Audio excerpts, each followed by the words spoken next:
Welcome back to Lost in Games Unscripted, the semi-regular series on the channel that's kind of becoming a more regular thing. I typically talk about whatever happens to be on my mind at a given time, which lately, and really over most of the last year, has been scripts, stories, characters, that kind of thing, breaking them down, talking about them, talking about how I would have done things differently. A couple weeks ago, I decided I wanted to start making this a little bit more regular, and I started talking about the Walking Dead game.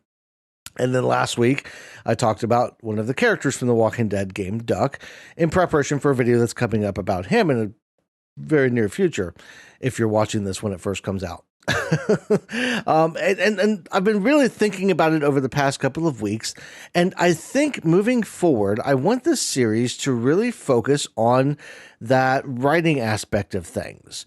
Now, it's called Unscripted, so it would seem obvious, but the reason I called it Unscripted from the beginning was because I wanted to do something that was a little bit less, the philosophy and ethics in game series and the Friend or Foe series, they're very scripted. I write the scripts, I edit them. It's all very planned out and that kind of thing. And this series is a little bit more off the cuff. It's just whatever I happen to say. and usually I don't cut a lot of stuff out. So it's pretty raw and just kind of me in the moment, right? So, but I'm an author, and I've mentioned that before. I like to show this off from time to time, especially in this particular series. I happen to write. And this is my most recent book. It came out a couple of years ago. I'm working on some other stuff, but this channel has kind of taken over a lot of my life in the past year. So I want to use my experience as an author to start talking about how, if I had been writing certain things, how I would have done them. And I don't want to limit that to just TV, to just video games, but I want to talk about TV shows and movies and that kind of thing as well over the long run. Now, starting off here, obviously, we've been really digging into the Walking Dead stuff, and I want to continue to do that, but I'm going to be expanding in the near future to talk about things like The Last of Us or Fallout 4. I really want to talk about some of the Fallout 4 stuff and how, if I would have been the lead writer for Fallout 4, how I would have done that game. And I want to make it more about that kind of stuff. And then eventually getting into, obviously, since we're talking about The Walking Dead, it's a popular thing here on the channel. I would like to talk about the show and maybe even the comics at some point and just kind of expand where we go with all of this. It's been requested a few times by a few different people that I expand into other media. And I think this is probably the best way to do that because, one, it gives me the chance to just kind of chill out and connect with you guys out there in a different medium, right? This is on video as opposed to just like my voice in the back with video in the foreground, of a game or something.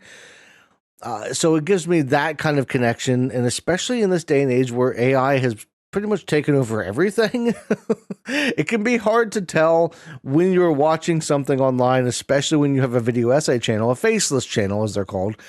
You can never really know if they're AI or if they are a real person, if AI wrote the script, if the person wrote the script. For a lot of people nowadays, people get really lazy, and there's a lot of people that will have AI write a script for them or proofread and then change things for them. They might be really bad at writing, and instead of getting better, they decide to have AI do it for them, and then it just sounds really mechanical. Or AI voices, or AI creates the video or does some editing, and it's just, there's too much, okay? The world has gotten out of control when it comes to automation and that kind of stuff. And I just want to bring it all back, and I want to have a little bit of fun with this and get a connection and put something out there, because I feel like a lot of that's been lost in the past few years with how big things have become, how over the top and the AI slop and all that stuff. I just want to go back to the basics and kind of get into something a little bit more relatable. So with that being said, today's video, primarily, I want to focus on one, maybe two characters in the Walking Dead game that have been controversial, that I've talked about in various things. I've had Friend or Foe videos and that kind of stuff. And I want to expand on their stories and how their stories would fit into my rewrite that I talked about in the video a couple weeks ago. Go back and check that video out to kind of get a refresher on some of the general gist of how I would have things go. Basically, season 1 would be close to what it is with a few tweaks. Season 2 would be from Kenny's perspective instead of Clementine's. Season 3 would be at the school, at Erickson's boarding school, playing as Clementine. And Season 4 would be a culmination of everything with a big war between the Delta and the Final Frontier, the New Frontier. With you still playing as Clementine and coming to a head with everything that's happened all along. So one of the characters that plays in a big way in the game is Lily, at least in the way that Telltale wrote it, right? So Lily in the game itself, in season 1, is just kind of she's a foil to Kenny in a lot of ways. She just kind of is there to go against Kenny and to make Lee pick sides. But it doesn't matter whether you side with her all the time or not, because in the 3rd episode, you wind up choosing to either leave her behind or take her with you, and then she steals the RV. So either way, she's gone after that, and you don't know what happened to her until the final season. And in the final season, she shows back up, but that relationship with Lee, no matter how that worked out, no matter what happened with the group, Lily hasn't really grown any. She's become a part of the Delta, and she's just like, protect the Delta at all costs. I'm going to take children hostages, and she's over the top evil no matter what you did. And another instance where the choices really don't matter when it comes to Telltale and their writing. So for me, instead of taking that route, I would still have Lily be later on as part of the Delta, but in the first season, I would make some major tweaks with her. The first big thing that I think I would have done is I would have given Lee an option to side with Kenny, side with Lily, or stay neutral. And if you side with Kenny or Lily, the other one will obviously get angry. But it doesn't sound, right away like it would make much of a difference, but I would have it make some difference in the dialogue, in the way that they talked to you, in the way that they treated you. Lily would look more to Lee if he sided with her on a more regular basis. Both her and Kenny could see Lee as an equal, as an ally, or as an enemy. And seeing him as an equal means that he's good within the group. He's strong. He's capable. He's not a leader of any sort. He's just kind of there, right? And that would be if you take a more neutral stance as Lee, to be able, I would, instead of having to side with one or the other, I would put in there an option for Lee to be able to say, I'm out of this. You two figure this out. I'm going to go take care of Clementine, right? Because his primary thing is to take care of Clementine. And maybe the best thing for them isn't to stay a part of the group, but, it is what it is. If you ally yourself with Lily or Kenny, either one, the other one would then see you as an enemy because you are siding with somebody over them, right? And there's that fundamental clash between the two of them. And it's needed for narrative purposes, right? In a real world scenario, obviously you would want everybody to get along, but you also know that there would be some clashes within the group, and you'd have to figure out how to fix those things. Now, if you sided with Lily and she sees you as an ally, she could take your advice. She could listen to what you have to say more often. She would go along with Lee whenever he makes decisions. She might not get angry at him even when it comes to siding against her for certain things, when he calls certain things out, right? If she's allied to him enough, she might say, well, Lee says it, and I know he's going to make good decisions, so I'm going to go along with him because he's saying it, even if that decision might line with Kenny. Because at some point, you might say, well, Lily, you've made a lot of sense this whole time, but Kenny kind of makes a good point here. That kind of stuff should exist. Going into the meat locker, we'll jump forward into the farm, the dairy farm there.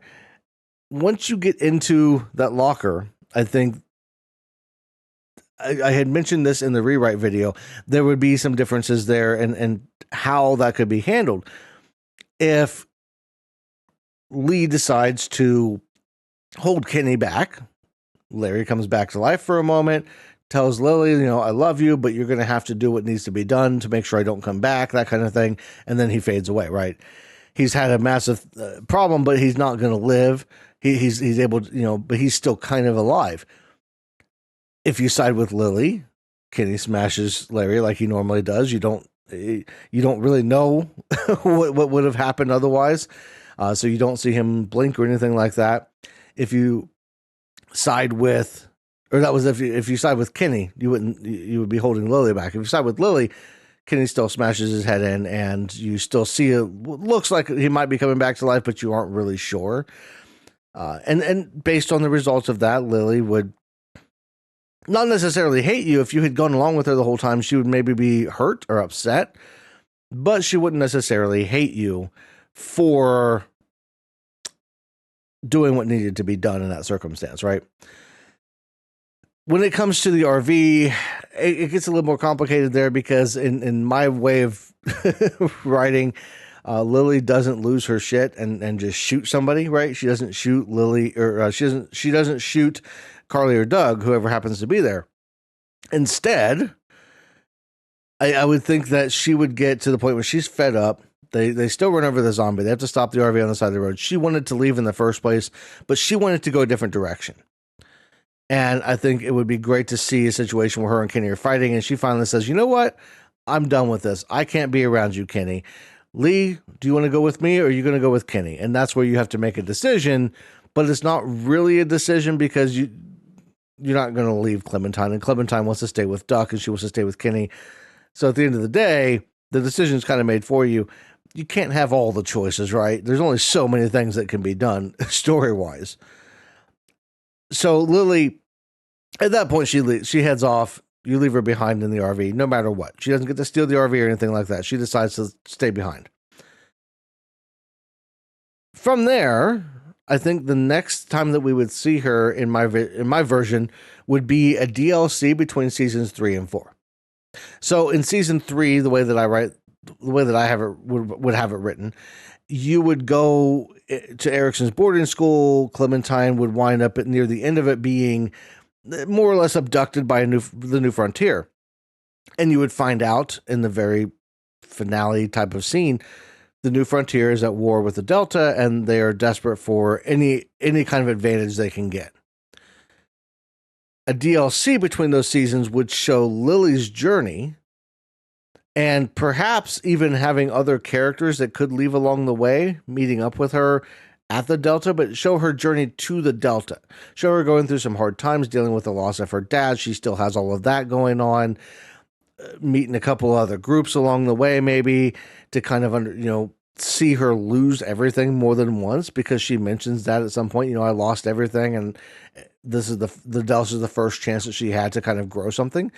And then see her into the Delta and make the Delta into a place that is a kind of beacon in the world, right? It's a good place. It's got lots of, they're growing crops, they're hunting and raising animals for food.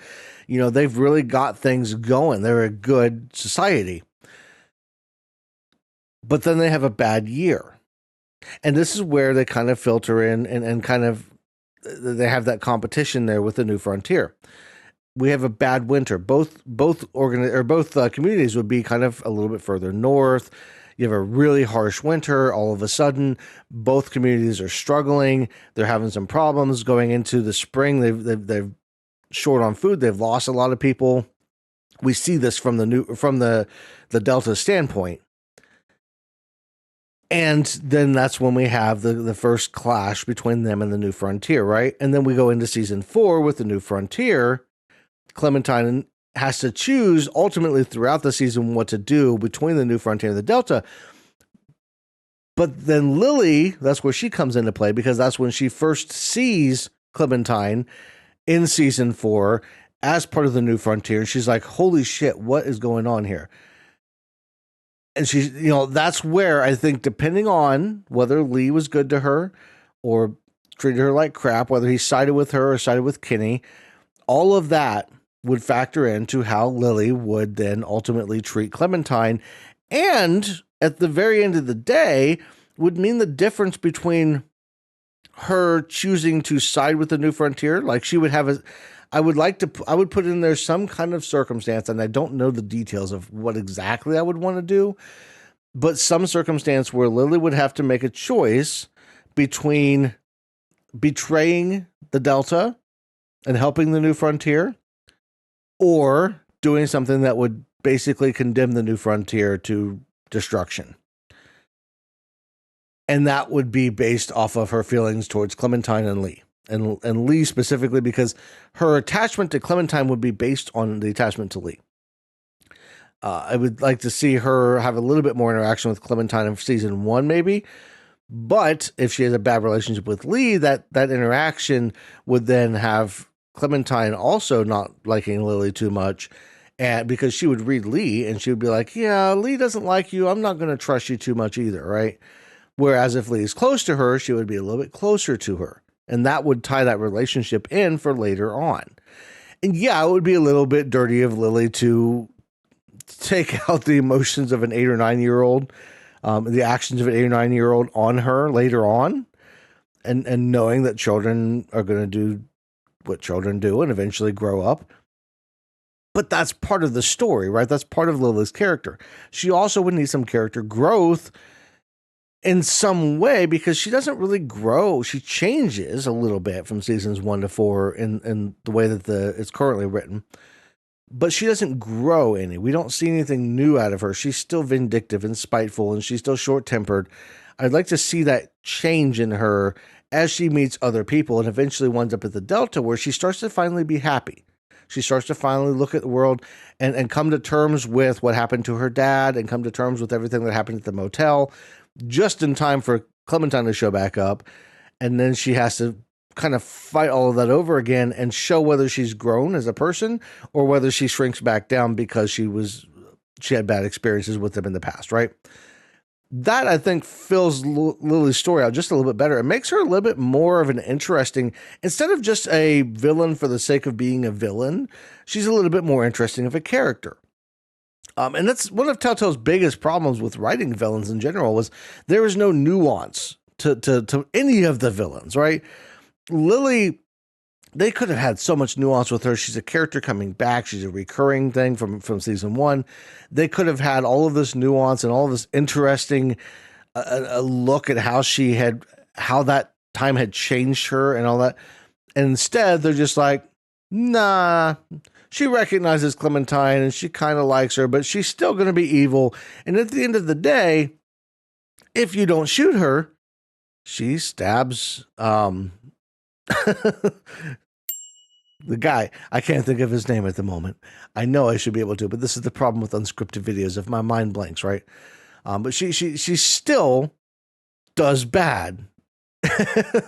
and I think that is just so wrong, because then it makes it hard to say, well, you should leave her alive. I argued that in the Philosophy and Ethics series, that the right thing to do, she's unarmed. The right thing to do is to let her go. I got so much pushback on that because people just didn't like the fact that I would say that Lily could possibly be forgiven for anything, right? Because she was still a threat. I'm sorry, in Telltale's version, when somebody is gone, they aren't really a threat anymore. That's just, the St. Johns are the same way. Everybody argue with me that I should have killed the St. Johns in the Philosophy and Ethics series. I'm like, but they weren't really a threat anymore from a storytelling standpoint. But that would be what I would do with Lily. Kenny, I wanted to maybe get into a little bit of Kenny. I don't know how deep I'll get into his story, but because he's kind of the opposite of her, right? Season 1, obviously, he would be with her or against her, but with her in the camp. And for Kenny's perspective, I would say, if Lee doesn't side with him, he's not going to like him too well, right? He's going to maybe even push Lee away a little bit and maybe not be as forgiving to Lee, not want to go with him to help search for Clementine. The only reason he really wants, and he has the boat, that he's pissed off about the boat, right? And he thinks that they're going to find Vernon, regardless of what's happening with Clementine. He's going to go with you either way because he doesn't have a choice, right? But Kenny, Kenny doesn't last the same way that Lily does, right? Kenny, now in my rewrite, Kenny could make it to the end of season 4, technically speaking, and that could be an interesting dynamic too, because when Lily sees Clementine with the New Frontier, and obviously Kenny in that scenario, if he makes it that far, would be at Erickson's with all the kids still. By the time Clementine comes back and has to talk to them, Kenny winds up getting involved depending on how you do things. And Kenny and Lily could wind up coming and having, I would like to see a moment at that point where they could show maybe some growth between the two of them. Maybe they put their hostilities aside for given certain circumstances, I would like to think maybe if you had sided with Lily and things had gone well with her and she had kind of changed and she was kind of more friendly towards Clementine in season 4, that she could basically go to Kenny and be like, look, you were right about certain things. I'm sorry. I made some mistakes. And Kenny, based on his growth, could do the same thing. Yeah, you're right. We should set our differences aside, especially in a situation where she's betraying the Delta, right? I talked a little bit about what Kenny's life would be like if he was able to survive, right? If you get to the end of season 2, and in my version, you're playing as Kenny in season 2, and I had somebody say something about, well, I don't think people would like that very well because of, it'd be so much different from what we got. Well, if we didn't get what we got, I partially expected a little bit for a season 2. I didn't expect to play as Clementine. I didn't expect Kenny to be alive either. But in a situation where you don't know what happened to Kenny, that would have been really cool for season 2. I think a lot of people would have really celebrated that. Oh, Kenny's back. Even the people who didn't like him, we could get a different perspective on him. He could talk more in depth, especially when he meets Sarita. Imagine the conversations he could have with Sarita about his past, about Katja, about Duck, his time in his life in Florida when he was a fisherman, all the stuff that he'd done. We could have gotten so much deeper into Kenny and his background. And I think given that circumstance, you could have had Kenny be a little bit more relatable. People would have liked him a lot more. And they would have wanted him to be alive at the end. And especially, I think, in my eyes, one of the biggest reasons that people don't like Kenny, yeah, he's brash in season 1, but he's not dislikable, right? You could say you don't like him if you've got somebody in your life that he reminds you of that you don't like, for instance. But Kenny in season 1 is pretty much just a guy that's there. He's there to help the group. He's looking out for people. He's a little brash, but he's not a bad guy, right? Kenny in season 2, though, I think a lot of people don't like him for the same reason that they don't like Bonnie or that they don't like Jane. And it's because when you get to the end of everything, people look at the negative actions and how characters are treated, how Kenny treats Clementine, right after Sarita gets bit. If you talk as Clementine, which I found out when I was streaming the episode, I just didn't say anything, and he actually kind of stays pretty calm. He's still upset, but he doesn't go off on Clementine. He doesn't scream at her, which I was surprised to see. But between that moment and the fight with Jane, I think it put people into camps. It put people into camps of either don't like Kenny or do like Kenny. And if you don't like Kenny, you're probably a Jane fan. If you do like Kenny, you probably hate Jane. They built that dichotomy up there. You have to pick one or the other, right? And playing as Clementine, of course people are going to hate him, right? But if you play as him and you get to know him a little bit and you get to really dig into him, I think through season 2, you would get a different perspective. And by the end of season 2, I wouldn't have Jane. Honestly, if it was up to me, Jane would be replaced with Molly. I know that sounds crazy, but I would replace Jane with Molly. Bring Molly back, right? She's got a little bit of history with Kenny. She didn't necessarily like him that well, so they would have that kind of to start off with. She could be instead of Jane, it would be Molly at the House Hardware. So you would have Kenny there. realizing, oh shit, that's Molly. She ran off on us. What the hell's she doing here? And it turns out she had gone north in search of Wellington too, right? She had thought that she would find something better. And then she had wound up getting captured trying to get a little bit of food. And it would give you a chance to make up with Molly or push her away, decide how you want to handle that as Kenny, right? And it would add a whole nother dynamic in there between the Kenny Carver thing. Now you've got Molly to kind of mess with, and you know about Molly, and people had opinions on Molly in the beginning. So you have that already established character as opposed to bringing in a brand new character that's basically Molly 2.0, right? Jane was just a reskinned Molly, basically, at the end of the day. They both lost their sister. They'd both been through hell. They were both solo. They didn't want to be a part of a group. So I think that would be really interesting to have. And then at the end of season 2, you would have your first opportunity as Kenny. You could wind up getting killed, right? And have Kenny be dead. And you're going into season 3, and season 3 you're playing as Clementine out of the way, but now season 3 has a whole new situation because you could have potentially Kenny, Duck, Sarah, Ben, Molly. That would be a pretty, and Clementine, of course, pretty good group going into season 3. But you could also have just Clementine. Kenny could get himself killed. He could get himself and Duck killed. Molly could die based on your decisions. It gives a much broader spectrum. And the only thing that really changes is the size of the group in those aspects. You would have the relationships pre-built. The size of the group would change a little bit and who you would have maybe supporting you in certain circumstances. But again, I just think that would be so much better from Kenny's perspective, and people would have a much different view of him. You could still not like his attitude. You could still not like who he is.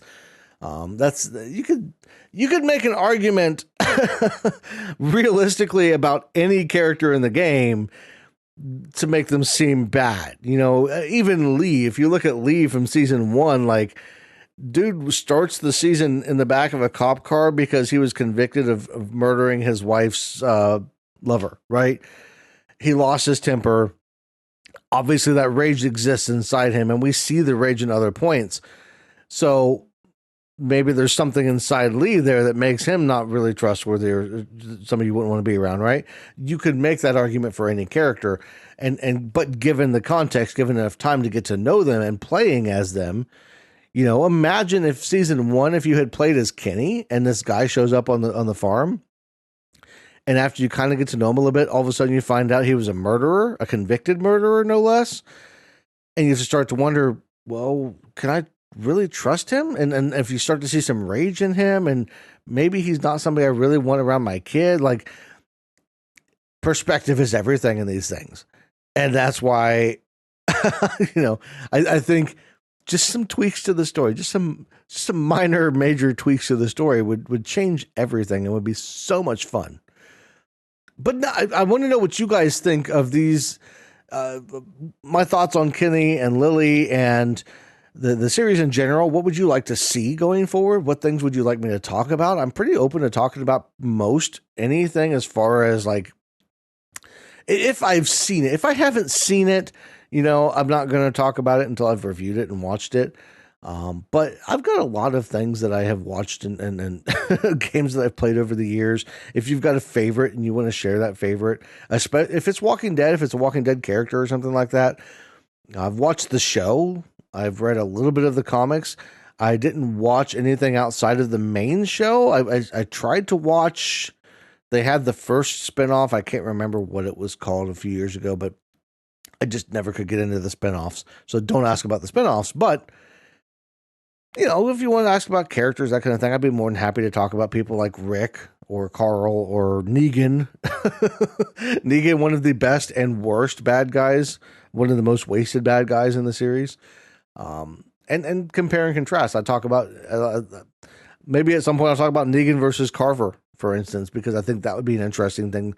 Or Negan and how Joan and Carver were kind of like combine them to kind of come up with a Negan-like character. If you're looking at the games versus the show, that kind of thing. So, but that's really what I've got for this video. Uh, like I said, leave your comments down below. Let me know what you want to see. And join the Patreon. I don't know which side I'll put it up on. Probably over here. I've got the Patreon channel memberships. I've got Neville back here. He's the bearded dragon. I love that he turned his head as soon as I said his name. That's amazing. People on stream had been asking about him. In the mornings he shows up and he sits on his rock. He's not over on the evenings. He's got like a little tree over there that he sits on. But in the mornings he likes to chill out on his rock or run around his cage. Maybe you'll see that if you look at some of the other videos. But that's all I've got for this one. I want to thank you all for watching. Everybody have a great rest of your day, and I'll see you in the next one.